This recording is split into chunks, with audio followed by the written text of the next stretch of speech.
Qu'est-ce que cette philosophie des Lumières et pourquoi elle nous intéresse? Alors, on pose aujourd'hui souvent cette question-là. On parle de la période des Lumières. C'est très particulier parce que si vous y pensez, si vous avez fait des cours d'histoire de la philosophie, ça arrive très rarement qu'on parle d'une période comme étant porteuse d'un nom qui s'appelle d'un nom pour désigner toute la philosophie de cette période-là.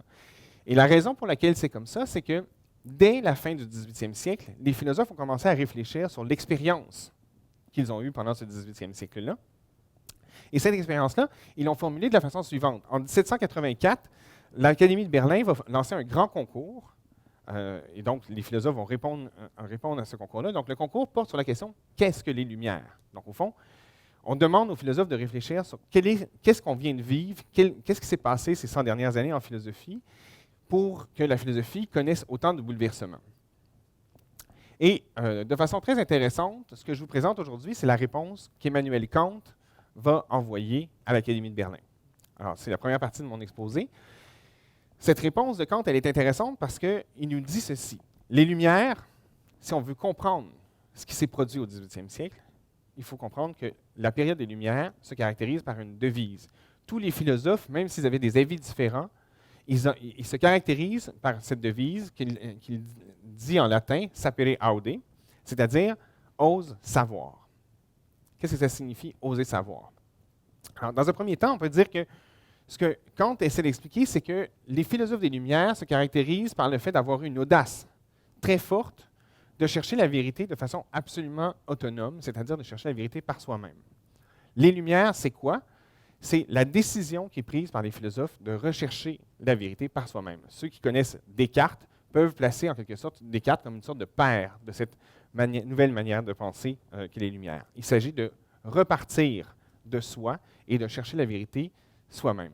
Chercher soi-même la vérité, ça se justifie du simple fait qu'au fond, les philosophes des Lumières considèrent que tout le monde, tous les êtres humains, ont également le droit et ont également les capacités de pouvoir faire cette recherche. Autrement dit, tous les êtres humains, tout le monde dans cette classe, nous sommes tous doués de raison. Et parce que nous sommes tous doués de raison, nous pouvons tous avoir le droit de rechercher par nous-mêmes la vérité. Donc, c'est important parce que ça signifie que personne dans cette classe peut se réclamer d'avoir un accès privilégié à la vérité. Si vous reprenez le contexte religieux dans lequel on s'inscrit, vous comprenez que, par exemple, le contexte religieux dit généralement l'inverse. Une certaine classe, par exemple les prêtres, ont accès à un savoir particulier qu'ils transmettent à ceux qui l'écoutent. Donc, ce que les Lumières disent, c'est non, il ne faut pas penser qu'il existe une classe qui a un accès privilégié au savoir. Tout le monde, toute personne rationnelle peut utiliser sa raison pour chercher la vérité par lui-même. Et donc, évidemment, ce que ça signifie, c'est que cette raison, elle doit absolument être l'autorité suprême dans la recherche de la vérité. Et par autorité, ce que je veux dire, c'est qu'au fond, il faut que la raison elle soit engagée dans ce travail de recherche de la vérité. Chacun d'entre nous, parce que nous sommes rationnels, nous avons non seulement la capacité de chercher la vérité, mais nous avons le devoir de la chercher par nous-mêmes.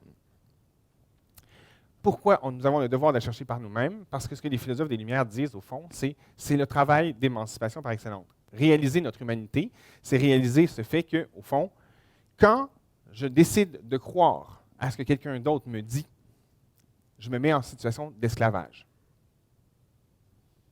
Autrement dit, mon esprit m'appartient, et comme il m'appartient de le développer. Si j'accepte, sans réfléchir, sans critiquer, sans utiliser ma raison, si j'accepte de croire au discours de quelqu'un d'autre, je me mets dans une posture d'esclavage, puisqu'au fond, si cette personne-là se trompe, elle m'entraîne dans son erreur. Et comme je suis responsable de ma personne, j'ai le devoir d'utiliser ma raison pour précisément me libérer de cette possibilité-là.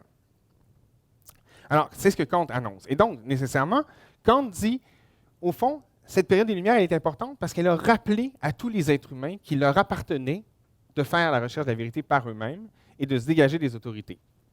Et Kant dit, désormais donc, et c'est ce qui est important ici, Kant dit, depuis notre période qui est le 18e siècle, les êtres humains ont compris qu'ils devaient avoir cette maturité. Et pourquoi maturité? C'est-à-dire la capacité que nous devrions avoir de chercher par nous-mêmes la vérité. Autrement dit, ce que Kant annonce, c'est ceci. Les êtres humains jusqu'à aujourd'hui, se sont donnés des guides. Un prêtre, un gourou, appelez ça comme vous voulez. Les êtres humains se sont toujours donné des guides qu'ils ont suivis sans réfléchir, sans critiquer. La période du 18e siècle est une période de réveil pour l'ensemble de l'humanité, parce que désormais, les êtres humains savent qu'ils ne peuvent plus suivre ces guides et qu'ils doivent se faire le guide, leur propre guide. Donc, autrement dit, collectivement, nos sociétés se sont libérées de l'emprise de ces guides. Et qu'est-ce que ça signifie? Ça signifie qu'individuellement, à partir d'aujourd'hui, c'est-à-dire en 1784, et donc c'est vrai pour vous aujourd'hui, vous devez individuellement reproduire ce processus. Il vous incombe, il vous est donné à charge, vous avez la responsabilité, chacun d'entre vous, de cultiver votre raison et de ne suivre aucune autre autorité que cette raison. Kant, au fond, dit la période des Lumières, c'est une période de maturité parce que c'est comme une sorte de grande crise d'adolescence. C'est-à-dire, toute notre vie, quand on est enfant, on se donne des références, on se donne des tuteurs, on demande à nos parents quoi penser du monde. Et qu'est-ce qui arrive quand on est adolescent? Peu à peu, on côtoie d'autres personnes que nos parents, on vit des expériences qui nous appartiennent et on commence à contester la possibilité que nos parents aient raison sur tout. Et on commence à se dire qu'il faut se faire nos propres opinions. Mais au fond, ce que Kant dit, c'est que dans l'histoire de l'humanité se fait de cette façon-là. Il y a eu une sorte d'enfance où on se donnait des guides, et là, la période des Lumières, c'est la période où on se sépare de nos guides, et chacun d'entre nous, on devient responsable de nous-mêmes. C'est un moment important.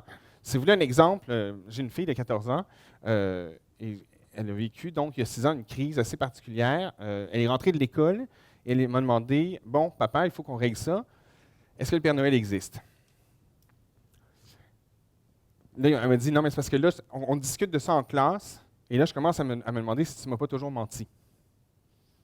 Et là, j'ai été obligé de lui faire vivre cette expérience, qui est l'expérience des Lumières, c'est-à-dire, jusqu'à maintenant, j'étais son guide suprême. J'avais dit que le Père Noël existait, elle y croyait. Mais là, tout d'un coup, à 8 ans, elle doit se dire, mais là, il faut que je pense par moi-même à ce problème-là, un vrai problème philosophique, l'existence du Père Noël. Et je dois prendre la décision. Et je dois décider par moi-même. Et c'est ce que je lui ai convié de faire. Je lui ai dit, je ne vais pas te donner la réponse. Je ne peux pas savoir si le Père Noël existe. Je peux te dire ce que j'en pense. Et surtout, je peux t'inviter à réfléchir à ce problème-là par toi-même et à prendre la décision par toi-même. En consultant tes amis, en consultant le monde autour de toi, en regardant comment le monde est fait et en te demandant si c'est possible qu'une personne comme le Père Noël existe. Donc, au fond, c'est ça que Kant décrit. C'est ce moment où, dans la vie d'un être humain, on doit se séparer de ceux qui ont été nos guides pour se faire notre propre opinion sur les choses. Donc, Kant dit, au fond, c'est ce que le 18e siècle caractérise. Pour toute l'humanité a toujours été une enfant et désormais, elle est une adolescente, elle doit s'émanciper de ses parents.